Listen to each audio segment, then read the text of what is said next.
Biblioteka e qytetit të Lezhës do pastërohet me 170 të rinj librash nga autorët me të njohur japonez në gjuhën angleze. Kjo nisëm vjen si një mbështetje nga ambasada japoneze në Shqipëri dhe synon të nxjisë shkëmbime ndërkulturore dhe të promovojë letërsinë dhe kulturën japoneze tek lexuesit në Lezhë.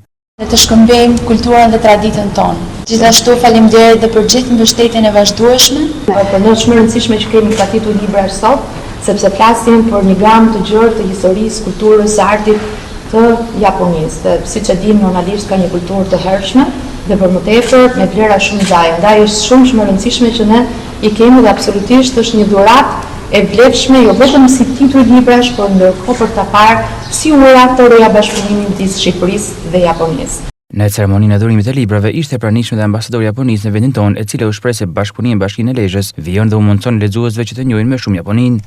Those books are written in English about Japan. Ne po dhurojmë 170 librash me autor japonez, të cilët do të lexohen prej jush në gjuhën angleze. Në këtë mënyrë do kemi mundësinë të njihni më shumë rreth Japonisë. Në fushë si historia, shkenca, politika, kultura, ekonomia dhe letërsia artistike, jemi të lumtur që përmes kësaj nisme po pastrojmë bibliotekën e qytetit tuaj dhe shpresojmë që veçanërisht të rinjt të informohen më gjerësisht për Japoninë. Ky është një bashkëpunim i mirë mes ambasadës dhe Bashkisë së Lezhës me synim për të forcuar dhe më shumë marrëdhëniet tona.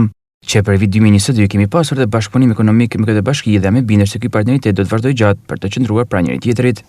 Kjo nisëm jo vetëm pasor në fundin e bibliotekës së Lezhës, por krijon dhe ure të reja komunikimit mes kulturave, duke ofruar brezë të ri mundësinë për të zgjeruar horizontin përmes leximit.